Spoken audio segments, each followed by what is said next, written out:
Hello everyone, so this is our next video regarding Substack, and today I'll be going through what are the items that I have reposted and why do I really think like those lines or those articles have really been good. I think we won't be going over the individual articles, but I think I can show you a couple of words that like the Substackers, like those accounts have shared, so that you can go ahead and follow them, or you can go ahead and review if you like any particular topic, if you're really into paintings, if you're really into, I believe, like fashion designing, or like whatever topic really interests you, because my wall or like the activity area is currently based on my interest. So I hope you really like this format. This is just like very random that I really want to share with people about like these really awesome writers.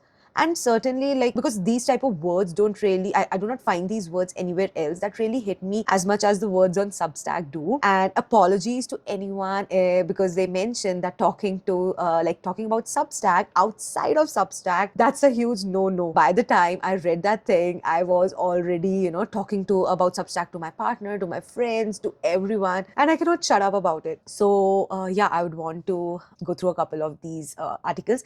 Let's see how much we can cover in 10 minutes. And if you really would want to see like future videos like this, do comment down below. And I really love seeing the beautiful comments that like you've shared in the previous video as well, giving me feedback and stuff. And with every video I'd want to improve, because I'm not like really good at talking to the camera, and like just not using these filler words like I would really want to bring forward the unscripted version, because that's what like this world really needs right now. And that's what like the real raw version that these Substack writers are bringing out into this world. And if you really, I'm not sure if someone can see what are the items that I have reposted, but I'll share the link to my Substack profile as well, and yeah, you can go ahead and see that. So let's start. I want to start from the very beginning, but if I do that, it will really take a lot of time, so I'll do it in sections and we'll see how that goes. So recently, like this is a writer, Becca Ohlund. I'm not sure if I'm pronouncing, but I'll share this on the screen as well, like the screen recording on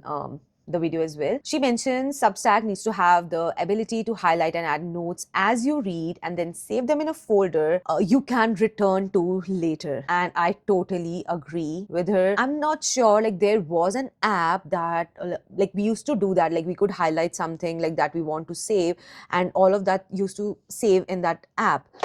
But I think Substack originally doesn't have this option. And what I do for myself is I keep on restacking these posts, because if I want to come out again and would want to read it, it really, because based on the mood that you're in, right, you'd want to read these words like that really hit you in that moment. And every time you read something again, maybe for the fifth time, maybe for the fourth time, you get a different understanding of what the writer has said. I really love these. Like, I really love, again, like I'm saying it again, and I really love how these people think. We all can think this way. It's just that sometimes you cannot bring your ideas into words, and you don't get that silence, or you don't get that space to be alone or away from social media and everything, to sit alone, not be bored, right? Because all of these ideas and words are in you, and those come out when you allow yourself to be bored. Okay, so this is one of the items. And then the next is one of my favorite quotes I discovered this week. If the rain that touches your skin traveled miles to find you, then so will everything that is meant for you. This is a writer, Aunick, and she a substacker. I think we should mention everyone as not a writer. They can be substackers as well, those who don't write. So I'll be simply using the word, refer to them as substackers. So Aunick Substacker says, I'll repeat again, if the rain that touches your skin traveled miles to find you, then so will everything that is meant for you. And this quote has like huge number of likes, and even though if it didn't have that many likes, still I would have like reposted it, because she's trying to give you the thing that whatever is meant for you will eventually come and find you. And she's used such a beautiful thing, like, okay, water exists in the oceans, or like lakes and everything, so it forms the clouds, and then like the clouds get heavy, and then like the whole process of precipitation. So it traveled miles to find you and to touch your skin, or to touch your hands, or you can just go ahead and dance in it. And even though you don't go out, it traveled so many miles to find you. And anything that is existing for you will come and find you. So you need to have trust in that process. What the substacker is not saying it literally, but the substacker is saying it to you to have confidence in manifestation, have confidence in your ability to work every day, and to work every day, or to go towards, like, take actions towards your goals every day, and have patience. The here, like, he or she is trying to give us patience, like to try to tell us that okay, everything that is meant for you will come and find you. All right. So beautiful. Then the next substacker, she mentioned, I've learned a big part of teaching kids gratitude isn't about reminding them to say thank you, but by being visibly excited about life, pointing out the pink streaks in a sunset, getting genuinely happy to see a friend, gushing over a hot cup of coffee, living life with an exclamation point. Oh my God, this is totally for me. I believe, because I'm the person who gets excited over random things, like, oh, I saw this stone over here. Oh my God, how is it placed? Okay, I see this light coming from the tree in autumn, or like even during the summer hikes. Oh my God, I fell off the paddleboard. So these are the type of things, like, instead of being frustrated about it, I have trained my brain to be grateful for it. So that's what, like, Whitney is saying. And also there are certain of things, there are certain words that even the adults can't understand, and sometimes the kids do, right? But sometimes you have to explain stuff in ways that in depth that the other person can understand too. For example, you cannot tell anyone that okay, like, you need to be grateful for each and everything, be grateful for this, you have a house, you have this. So you have to start training your kids and your mind as well in the same way, right? So it's not only about kids, but like being visibly excited about life, because that's how, if you're excited about something, for example, like a beam of light that's coming through the canopy, right, or between the trees, and I'm like, oh my God, it looks so magical.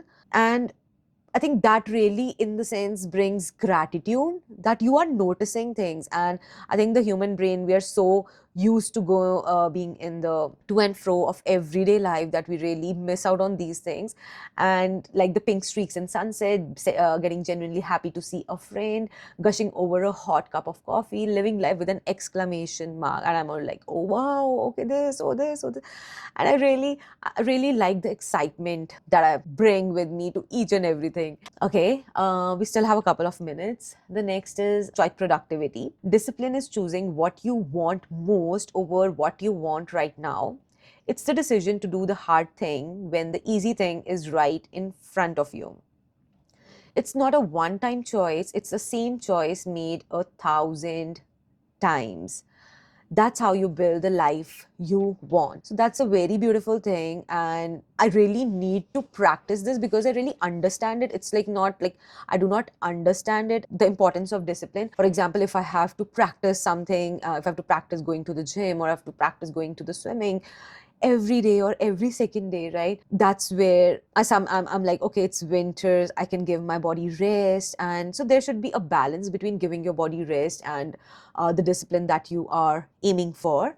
And that's what the substacker is saying, that it's a decision to choose the hard thing. So if I choose the hard thing right now, when the easy thing is right in front of you, if I want to sleep in and I'm choosing to get up from my bed and go to swimming or go to the gym, that's choosing the hard thing for me right now. And it's not a one time choice, it's the same choice we are making 1,000 times. And that is how you build the life you want. So not having, like, not having the things that you want right away, just having the patience. And I think discipline teaches you that patience, because once you start getting disciplined, once you do an activity with discipline, that's how automatically you will not have to, your body will not have to force you, your body will not have to think like if you want to go or not. It will automatically have that habit. And I think that people want to see the results as soon as possible, but trusting in something until and unless you see the result, that's what the discipline is. And I hope this really helps someone who has been slacking for some time now, whether for their health or for like eating healthy, or to start something that you've always been wanting to start, even if it's like a smallest thing, like just changing one of your habits or cutting sugar, right? It all starts with like one step.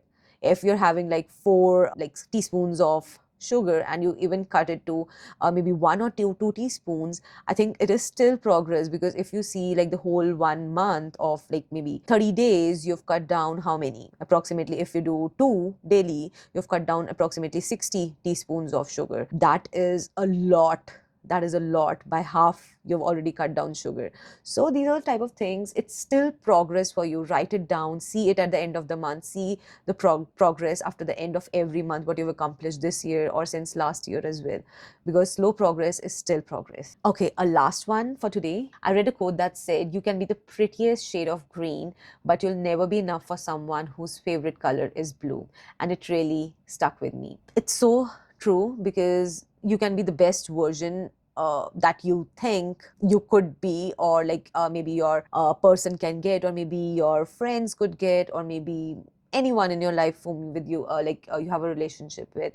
So you can be the prettiest shade of green, but if the person really wants a completely different person, you'll never be enough for them. As much as you can do, as much as you'd want to do, as much as you'd want to change, as much as you'd want to take care of them, as much as you'd want to try showing them being with their kids or doing a lot of things for them, gifting them a lot of things, they won't be able to see that, because if they only see beauty in green, any shade of green, they won't be able to appreciate the color green if their favorite color is blue. So do let me know, did you like these, how we go through these and we go for a couple of restacked items, or do you want to go for the articles and what I've been like, what is the gist of those articles, summary of those articles, the articles that I've read, or do you want to see a mix of both? So do share the comments, and I'll see you in the next video. Bye.